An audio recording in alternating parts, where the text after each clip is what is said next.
12 en punto. A partir de este momento, las informaciones que son noticia toman el protagonismo. Comienza Informe RCR. Muy buenas tardes, bienvenidos a este Informe RCR Edición Meridiana que llega a ustedes a nombre de Jaime Nestares en la dirección general de la estación, de Willy Arcaya en la gerencia de producción, de Jackson Vargas y Marilia García en la coordinación de redacción.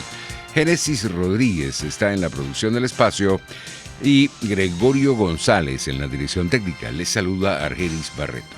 De inmediato comenzamos con las informaciones. La presión internacional y la presión interna serán determinantes para el regreso a la democracia en el país, según lo aseguró este lunes el primer vicepresidente de la Asamblea Nacional, Juan Pablo Guanipa.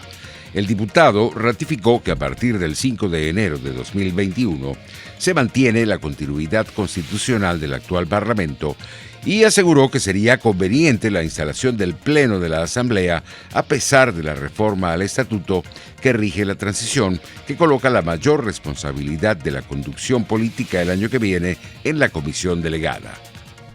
Mi opinión personal, así como te acuerdas que yo te decía que a mí me parecía que teníamos que lograr que la Asamblea trabajara como plenaria permanentemente y no como comisión delegada. Bueno, al final el acuerdo al que se llegó es que la plenaria se mantiene, pero va a estar funcionando la comisión delegada, y si la comisión delegada considera necesario convocar plenaria, se convoca. En este caso del 5 de enero, mi opinión es la misma que también esgrimí en tu programa hace algunos días. Mi opinión es que debemos sesionar en una sesión plenaria y presencial el día 5 de enero. Esa es mi opinión. ¿Qué va a pasar? Bueno, pues vamos a ver qué nos dicen las circunstancias de los distintos acuerdos políticos que se puedan dar.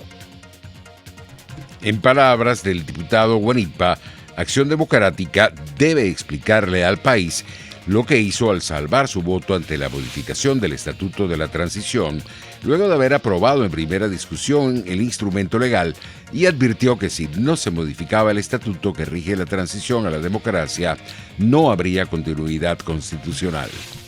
Era imprescindible reformar el estatuto, y eso lo sabían ellos perfectamente, y por eso participaron, y por eso lo aprobaron en primera discusión. El discurso de Zambrano en primera discusión es elocuente, hablando de la necesidad de modificación del estatuto. Luego, en la observación con respecto a lo que me planteas, que ellos establecen que debió aprobarse, que continuaba la Asamblea Nacional como un pleno. Eso fue lo que nosotros planteamos, y no hubo consenso para que eso se presentara de esa manera. Yo creo que Acción Democrática tiene que explicarle al país qué fue lo que hizo, porque definitivamente su planteamiento dentro de la comisión de discusión era el planteamiento de que no fuera la sesión, la Asamblea en pleno la que pudiera funcionar, sino que fuera solo la comisión delegada. Eso era un planteamiento de Acción Democrática. La diputada por Monagas, María Gabriela Hernández, advirtió que la consulta popular celebrada entre el 7 y 12 de diciembre permitió la reforma del Estatuto de la Transición y la continuidad constitucional de la actual Asamblea Nacional, el último órgano legítimo que queda en Venezuela. Sin esa gran consulta, sin ese gran apoyo de más de 6 millones de venezolanos dentro y fuera del país que le dan el voto de confianza nuevamente a la sociedad democrática, a los demócratas en Venezuela, que le dan una oportunidad más de actuación para restablecer nuestra institucionalidad democrática. Sin eso no hubiese sido posible ni siquiera hablar de la reforma del Estatuto de la Transición. Y esta reforma que aprobamos en primera discusión y en segunda discusión en la Asamblea Nacional con las formalidades de ley y respetando los votos salvados que en ella hubo, pues no es más que darle una extensión a la Constitución en protección de la Constitución misma, conforme al artículo 6 de la Constitución, en este caso, para asegurar que la representación ciudadana continúe en un órgano legítimo, y luego darle continuidad a esto con ciertas limitaciones, por supuesto.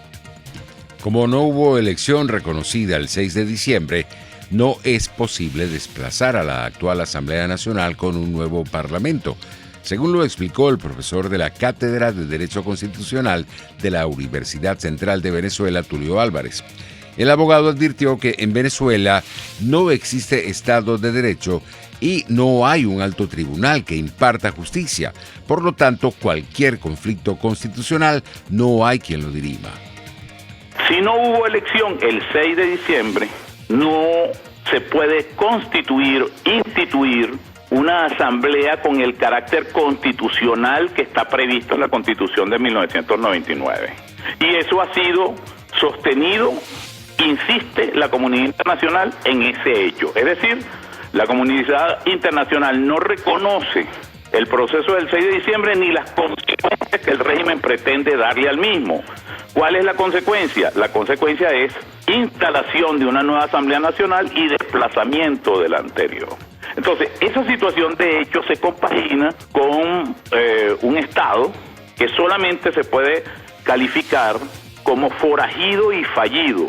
Forajido por los mecanismos de intimidación que utiliza, que han sido certificados también por los órganos de derechos humanos en el ámbito internacional. El catedrático conminó a la actual Asamblea Nacional a conformar una instancia de coordinación de todos los factores democráticos en Venezuela para hacer frente a un régimen que ha sido desconocido por la comunidad internacional democrática de forma unánime. En opinión del doctor Tulio Álvarez, la única institución legítima que hay en el país es el Parlamento electo en el año 2015. En este momento, la única institución legítima existente en Venezuela es la Asamblea Nacional designada en el año 2015, que ha sido sacudida desde el primer día de su elección con un desconocimiento del régimen de facto y una persecución contra todos sus miembros. Y esa es la única realidad. La realidad es una sociedad subyugada, factores políticos totalmente acorralados por un régimen de facto. Entonces, a un régimen de facto tú no lo combates simple y llanamente con argumentaciones jurídicas. Y eso es lo que hay que explicar. En otras informaciones tenemos que lo mejor para evitar la propagación del coronavirus es evitar los viajes innecesarios en estas fechas decembrinas, según lo recomendó la directora de Médicos Unidos por Venezuela en Estados Unidos, María Guevara, a las personas que deben desplazarse en esta época navideña. De querer viajar, deben hacerse varias preguntas. Lo primero que se tienen que preguntar es si el lugar donde ellos van a ir tiene un aumento tan considerable de los casos, o si también del lugar donde ellos vienen hay un aumento considerable de los casos. La otra pregunta importante es, a las personas que tú vas a visitar, ¿hay alguien que pudiera ser una persona de riesgo para contraer el virus y, digamos, tener el riesgo potencial de tener una enfermedad severa? ¿O tú mismo eres una persona de riesgo? En materia internacional, la Consejería de Salud y Familias de la Junta de Andalucía, al sur de España, confirmó este lunes los 5 primeros casos de coronavirus de la nueva variante británica entre personas que habían regresado del Reino Unido en los últimos días. De los 5 casos confirmados, 3 son pacientes de la provincia de Málaga y 2 de Granada, según informaron fuentes del gobierno andaluz, que añadieron que hay otros 4 casos en estudio de la provincia de Málaga. Todos ellos, los confirmados y los casos en estudio, corresponden a personas que habían regresado de Gran Bretaña a Andalucía, según las fuentes, que han precisado que la totalidad de los casos confirmados presentan buena evolución clínica. Por su parte, la vicepresidenta del gobierno español, Carmen Calvo, aseguró este lunes que por primera vez en la historia de la humanidad se pone en marcha una operación de vacunación como la que se inició ayer en la Unión Europea contra el COVID-19 por la rápida reacción de la ciencia y de la industria farmacéutica. Estamos delante de una operación inédita en la historia de la humanidad, primero porque la ciencia y la industria han reaccionado muy rápido, muy bien. Es la primera vez que frente a una situación como esta, que se ha producido muchas veces a lo largo de la historia, podemos responder con contundencia, y lógicamente una operación de esta contundencia y de esta complejidad pues tendrá sus avatares, como casi todo, por sentido común, pero yo creo que lo importante es que las vacunas empezaron ayer, que ya no van a parar y que para final del verano, mediados del verano, estaremos en condiciones de tener una población que ya inmunizada pueda responder con bastante normalidad a esto que nos ha ocurrido. Conmovido se mostró el doctor Fernando Santamaría, primer sanitario andaluz en recibir la vacuna contra el coronavirus. Para el médico, el proceso de inmunización ha sido comenzar a ver la luz al final del túnel, luego de un año en medio de la pandemia. Y a nivel clínico, nada, una leve molestia en el hombro y poco más, pero muy emotivo, porque llevamos una carga de un año ya con este tema importante y la vacuna ha sido como el empezar a ver un poco la luz al final del túnel.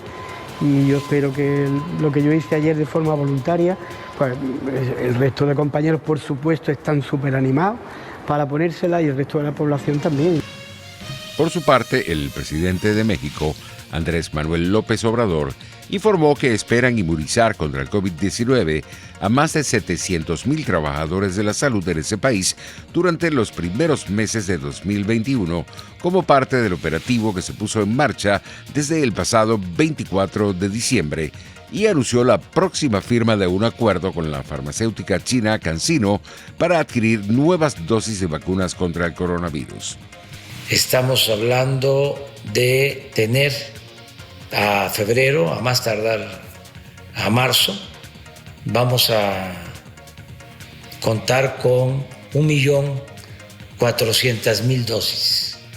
Como son 2 aplicaciones, alcanza para 750.000 trabajadores de la salud. Al mismo tiempo, vamos a seguir con el acuerdo que se tiene con una farmacéutica china, CanSino. Vamos a cerrar ya el acuerdo. Durante su conferencia de prensa mañanera de este lunes, el mandatario mexicano lamentó la muerte del cantante y compositor Armando Manzanero a los 85 años de edad por complicaciones producto del COVID-19. El pasado 18 de diciembre, el autor de canciones inolvidables como Somos Novios y Contigo Aprendí fue hospitalizado por recomendaciones de su equipo médico tras dar positivo en coronavirus.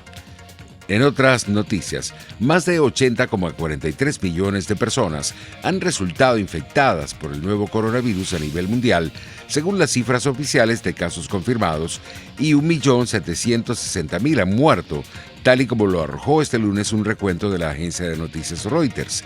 Se han notificado infecciones en más de 210 países y territorios desde que se identificaron los primeros casos en China en diciembre de 2019.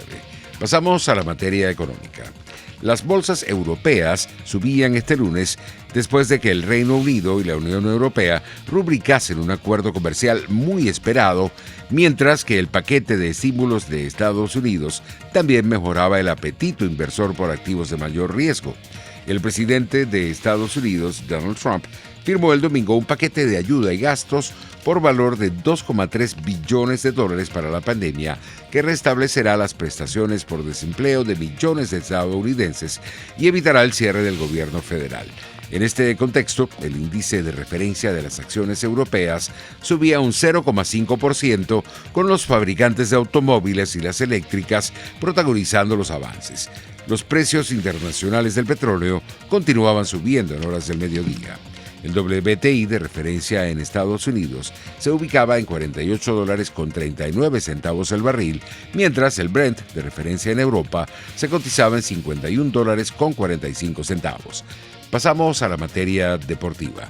El 6 veces ganador del Abierto de Australia, Roger Federer, no participará en el torneo en vista de que no estará preparado físicamente en medio del proceso de recuperación de su última operación de rodilla. Esta noticia fue confirmada por su agente Tony Godsick, quien aclaró que el tenista ha hecho un gran progreso en su recuperación y después de consultarlo con su equipo, decidió que lo más adecuado a largo plazo es volver luego del torneo. Así estamos llegando al final de esta emisión meridiana.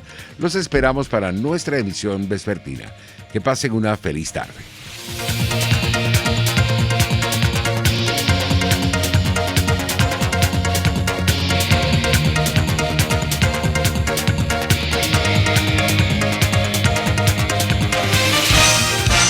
Hasta aquí este compacto noticioso.